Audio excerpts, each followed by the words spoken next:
ফিতরা নিয়ে আমরা সর্বপ্রথম পয়েন্টে আলোচনা করব ফিতরা আদায় করা কি ফরজ, ওয়াজিব, সুন্নত নাকি মুস্তাহাব। দ্বিতীয় পয়েন্টে আলোচনা করব ফিতরা কাদের পক্ষ থেকে দিতে হয়। তৃতীয় পয়েন্টে আলোচনা করব ফিতরা কখন দিতে হয়, দেওয়ার সময় কোনটা। চতুর্থ পয়েন্টে আলোচনা করব ফিতরা কতটা দিতে হয়। পঞ্চম পয়েন্টে আলোচনা করব যে ফিতরায় যদি কেউ খাদ্যদ্রব্যের পরিবর্তে যদি কেউ পয়সা দিয়ে ফিতরা আদায় করে তাহলে কোনো সমস্যা আছে কি। 6 নম্বর পয়েন্টে আলোচনা করব যদি কেউ গমের মূল্য দিয়ে ফিতরা দিতে চায় তাহলে সরকারি কন্ট্রোল রেট ধর্তব্য হবে নাকি খোলা বাজারের রেট ধরতে হবে। 7 নম্বর পরিশেষে আলোচনা করব সর্বশেষে ফিতরা কেন আদায় করতে হয়। এই 7টি বিষয় নিয়ে আমরা আলোচনা শুরু করছি। সর্বপ্রথম হলো ফিতরা আদায় করা কি। ইমাম বুখারী রাহমাতুল্লাহি আলাইহি বলছেন, ইবনে উমর রাদিয়াল্লাহু তাআলা আনহুমা থেকে বর্ণিত, আন্না নবী সাল্লাল্লাহু আলাইহি ওয়াসাল্লাম আমারা বিযাকাতিল ফিতরি ক্বাবলা খুরুজিন নাসি ইলা সালাহ। বিশ্বনবী মানুষদেরকে ঈদুল ফিতরের নামাজ আদায় করার জন্য বার হওয়ার আগে আগে ফিতরা আদায় করার নির্দেশ দিয়েছেন। এই হাদিস দ্বারা আমরা বুঝতে পারলাম যে ফিতরা আদায় করা হলো ওয়াজিব। কারণ যখন শায়খ নবী করিম আলাইহিস সালাতু ওয়াস সালাম নির্দেশ দিয়েছেন আর বিশ্ব নবীর নির্দেশ দেওয়া মানে ওয়াজিব জরুরি হয়ে যায়। অতএব কোন মানুষ যদি ফিতরা আদায় না করে তাহলে সে গুনাহগার হবে। তাহলে ফিতরা আদায় করা কি ওয়াজিব। দ্বিতীয় পয়েন্টে আসি, ফিতরা কাদের পক্ষ থেকে আদায় করতে হবে।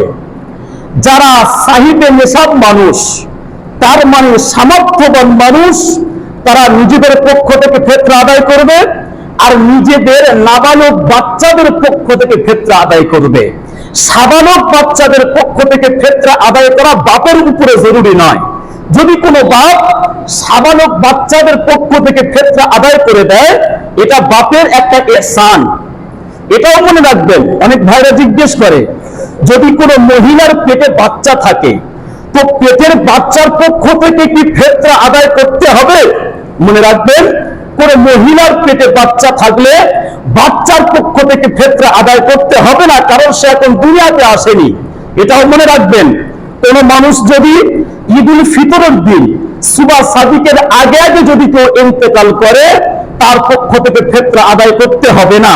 তবে কোন মানুষ যদি ঈদুল ফিতরের দিন সুবহ সাদিকের পরে যদি ইন্তেকাল করে তাহলে তার পক্ষ থেকে ফিতরা আদায় করে দেবে তার ওয়ারিসেরা। এবার আমরা তৃতীয় পয়েন্টে আসি, ফিতরা আদায় করতে হবে কখন। পূর্বে আমরা হাদিস শুনেছি, এই হাদিস দ্বারা আমরা বুঝতে পেরেছি যে ঈদের দিন ঈদের নামাজের আগে আগে ফিতরা আদায় করে দিতে হবে। সুনান আবু দাউদ শরীফের হাদিস, বিশ্বনবী বলছেন, মান আদাহা ক্বাবলা সালাহ ফাহিয়া যাকাতুন মাকবুলা। যদি কোনো মানুষ ঈদের দিন ঈদুল ফিতরের নামাজের আগে আগে যদি ফিতরা আদায় করে দেয় এটা হবে আল্লাহর কাছে একটি মকবুল ফিতরা। ওয়ামান আদাহা বা'দা সালাহ ফাহিয়া সাদাকাতুম মিন সাদাকাত। বিশ্বনবী বলছেন, যদি কোনো মানুষ ঈদের নামাজের পরে যদি ফিতরা আদায় করে তাহলে এটা হবে সাধারণ একটা সদকার মতো। এই হাদিস দ্বারা আমরা বুঝলাম ফিতরা আদায় করার সময় হলো ঈদুল ফিতরের নামাজের আগে আগে। এখন যদি কোনো মানুষ কোনো কারণবশত ঈদের নামাজের আগে ফিতরা আদায় করতে পারেনি তাহলে সে যেন ঈদের নামাজের পরে হলেও ফিতরা যেন আদায় করে দেয়। যেহেতু সে একজন মাযুর মানুষ, আল্লাহর কাছে আশা করা যায় যে আল্লাহ পাক তার পক্ষ থেকে এটাকে মকবুল যাকাত, মকবুল ফিতরা হিসাবে কবুল করে নেবেন। আর এটাও আশা করা যায় যে তার পক্ষ থেকে ওয়াজিব আদায় হয়ে যাবে। এখন কথা হলো যে ঈদুল ফিতরের নামাজের কত আগে ফিতরা আদায় করতে হবে এ সম্পর্কে আমরা সাহাবায়ে কেরামদের আমলকে আমরা ফলো করব। সাহাবায়ে কেরাম ঈদুল ফিতরের নামাজের কত আগে ফিতরা আদায় করেছিলেন। সিরাতের কিতাবে দৃষ্টিপাত করলে পাওয়া যায় যে সাহাবায়ে কেরামরা ঈদুল ফিতরের দিনের 2-1 দিন আগে থেকে ফিতরা আদায় করে দিতেন। তাহলে আমরা যদি ঈদের দিনের দু একদিন আগে থেকে ফিতরা আদায় করে দিই, এটা হবে সাহাবায়ে কেরামদের অনুসরণ। আজ হলো 25শে রমজান, অনেক ভাইরা এমন আছে ফিতরা আদায় করে দিয়েছে, যারা এখনো আদায় করেননি, ঈদুল ফিতরের দু একদিন আগে থেকে বা এখন থেকেই আপনারা ফিতরা আদায় করে দেবেন। এবার আমরা আসি 4 নম্বর পয়েন্টে, ফিতরা কতটা দিতে হবে। সুনান আবু দাউদ শরীফের হাদিস, বিশ্বনবী বলছেন, যদি তোমরা গম দিয়ে ফিতরা আদায় করতে চাও তাহলে অর্ধ সা পরিমাণ গম আদায় করে দেবে। অর্ধ সা পরিমাণ গম কতটা একটু পরে বলছি। বিশ্বনবী আরো বলছেন, তোমরা যদি গম বাদ দিয়ে অন্য 4টি খাদ্য দিয়ে যদি ফিতরা আদায় করতে চাও, যেমন কিশমিশ, খেজুর, পনির আর জব, এই 4টি খাদ্য দিয়ে যদি ফিতরা আদায় করতে চাও তাহলে তোমরা 1 সা পরিমাণ খাদ্যদ্রব্য আদায় করে দিও। এবার আমরা আসি অর্ধ সা এর পরিমাণ কত। বর্তমান কিলোগ্রাম হিসাব অনুপাতে অর্ধ সা গম এর পরিমাণ আসছে 1 কিলো 574 গ্রাম 640 মিলিগ্রাম। আবার বলছি, অর্ধ সা গমের পরিমাণ হলো 1 কিলো 574 গ্রাম 640 মিলিগ্রাম। কোন মানুষ এটাকে শর্টকাটে এরকম ভাবে বলেছে যে 1 কিলো 600 গ্রাম বা 1 কিলো 650 গ্রাম, এটা হলো অর্ধ সা গম, বা এর পরিমাণ যদি অর্থ আদায় করে দেয় তাহলে ফিতরা আদায় হয়ে যাবে। এবার আমরা আসি 5 নম্বর পয়েন্টে, যদি কোনো মানুষ খাদ্যদ্রব্যের পরিবর্তে যদি এই পরিমাণ অর্থ টাকা পয়সা যদি দিয়ে ফিতরা আদায় করতে চায়, এটা কোনো সমস্যা আছে কি? মনে রাখবেন, মুসান্নাফ ইবনে আবি শাইবার হাদিস, একজন বিশিষ্ট তাবেঈ, নাম হলো তার ইবনে আবু ইসহাক রাহমাতুল্লাহি আলাইহি, উনি বলছেন, আদরাকতুহুম ওয়া হুম ইউতুনা ফি সাদাকাতি রমাযান আদ-দারাহিমা বিকিমাতি আত-তাআম। উনি বলছেন, আমি সাহাবায়ে কেরামদেরকে দেখেছি, আমি সাহাবায়ে কেরামদেরকে এই অবস্থায় পেয়েছি যে তারা রমজান মাসে ফিতরা আদায় করছে খাদ্যদ্রব্যের মূল্য দিয়ে, দিরহাম দিয়ে। দিরহাম মানে রূপোর পয়সা। তাবেঈ বলছেন, আমি সাহাবায়ে কেরামদেরকে দেখেছি তারা খাদ্যদ্রব্যের মূল্য দিয়ে তারা ফিতরা আদায় করছে। এ দ্বারা আমরা বুঝলাম, যদি কেউ খাদ্যদ্রব্যের পয়সা যদি কেউ দিয়ে দেয় তাহলে জায়েজ আছে। সকলে যদি খাদ্যদ্রব্য দিয়ে ফিতরা আদায় করতে চায় তাহলে তো গরিব মানুষদের কাছে অনেক খাদ্য জমা হয়ে যাবে, তারা অল্প দিনের মধ্যে খেয়ে শেষ করতে পারবে না, খারাপ হয়ে যাবে। তাহলে তারা কি করবে? তারা এগুলোকে নিয়ে বিক্রি করতে চাইবে, আর এগুলো নিয়ে যখন তারা বিক্রি করবে সেই দাম কিন্তু তারা আর পাবে না। অনেক সময় দেখা যায় যে খাদ্য দেওয়ার থেকে যদি এই পরিমাণ পয়সা তাদেরকে দেওয়া হয়, এটা তাদের অনেক সুবিধা হয়, তারা অন্যান্য খরচা করতে পারবে। পয়সা দিয়ে যদি ফিতরা আদায় করা যায় তাহলে দান গ্রহীতা যারা, তারা সমস্ত প্রয়োজনীয় পূরণ করতে পারবে।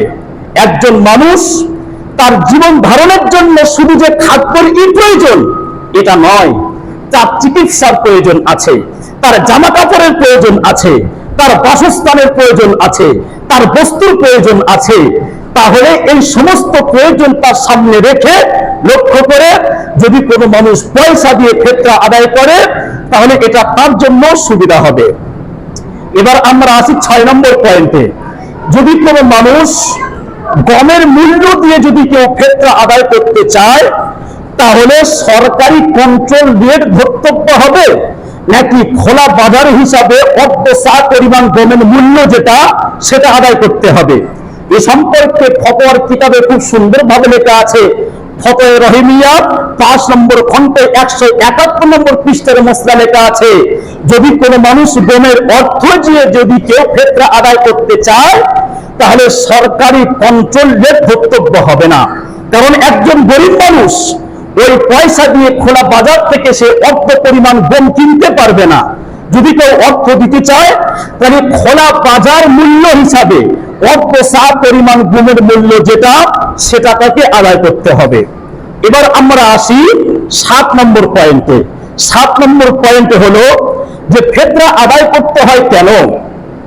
সুনান তিরমিজি শরীফের হাদিস, বিশ্বনবী সাল্লাল্লাহু আলাইহি ওয়াসাল্লাম বলছেন যাকাতুল ফিত্রি তুহরাতুল লিসাইমি মিনাল লাগবি ওয়ার রাফাস ওয়া তুহমাতাল লিল মাসাকিন। বিশ্বনবী দুইটি কারণে ফিতরা ধার্য করেছেন। এক নম্বর হলো মানুষ রমজান মাসে রোজা অবস্থায় অনেক অনর্থক কথাবার্তা বলে ফেলে, অনেক ফাহিশ ফালতু কাজ মানুষ করে ফেলে। এই ফিতরার পরিবর্তে এই ফিতরার মাধ্যমে আল্লাহ পাক রোজাদারের ওই সমস্ত ত্রুটিগুলোকে ক্ষমা করে দেবেন, বলুন সুবহানাল্লাহ। আরেকটি কারণ হলো বিশ্বনবী ফিতরা এজন্য করে ধার্য করেছেন যে এই ফিতরার মাধ্যমে যারা গরিব মানুষ, ফকির মিসকিন মানুষ, তারা যেন ঈদের দিন ঈদের খুশিতে সমানভাবে শরীক হতে পারে। এমন যেন না হয় যে বিশ্বের সমস্ত মানুষ তারা সমানভাবে তারা পবিত্র রমজান মাসে রোজা রেখে ইবাদত বন্দেগী করে তারা ঈদের দিন নতুন নতুন জামা আর নতুন নতুন জুতো পরে আর সিমাই লাচ্চা আর হালুয়া খেয়ে ঈদের দিন আনন্দ উৎসব উদযাপন করছে, আর তার পাশাপাশি গরিব মানুষ তারা পুরাতন জুতো পরে পুরাতন জামা পরে তাদের বাড়িতে উনানও জ্বলছে না, চুলাও জ্বলছে না। এমন যেন না হয়। এটাকে আল্লাহ পাক পছন্দ করেন না, আল্লাহ রাসূলও পছন্দ করেন না। এজন্য করে নবী করিম আলাইহিস সালাতু ওয়াস সালাম বলেছেন, তোমরা ফিতরা আদায় করবে। কখন আদায় করবে? ক্বাবলা খুরুজিন নাস ইলাস সালাত। ঈদুল ফিতরের নামাজ যখন আদায় করতে আসবে, নামাজের জন্য বের হওয়ার আগে আগে তোমরা ফিতরা আদায় করবে, ঈদের দিন তারা যেন খুশিতে সমানভাবে শরীক হতে পারে। আমাদের কাছে কোনো মানুষ যখন চাইতে আসে, আমাদের একটা সিস্টেম আছে। যদি কোনো মানুষ হাট্টা গাট্টা মানুষ যদি চাইতে আসে, অনেকে বলে কি রে, এত সুন্দর জওয়ান মানুষ কাজ করে খেতে পারিস না, ভিক্ষে করে খাচ্ছিস? মনে রাখবেন, বিশ্বনবী এই দান সম্পর্কে দুইটি শব্দ ইউজ করেছেন। বিশ্বনবী বলছেন, যদি কারোর ক্ষমতা থাকে সে ভিক্ষা করে খাবে না, সে কাজকর্ম করে খাবে, সে খেতে খাবে। আর যদি কোনো মানুষ মজবুরি করে যদি কারোর কাছে চাইতে যায়, তাহলে তাকে অপমান দিয়ে অপমান করে তাকে ফিরিয়ে দেবে না। তোমার স্বার্থ মতো তুমি তাকে দান করবে। সে যদি সামর্থ্য থাকার সত্ত্বেও যদি সে ভিক্ষা করে, তাহলে সে আল্লাহর কাছে সে জবাব দেবে। এতটুকু মনে রাখবেন যে আল্লাহ পাক আপনাকে দেনেওয়ালা বানিয়েছেন, চাহানেওয়ালা বানায়নি। এতটুকু মনে করে শুকরিয়া আদায় করবেন।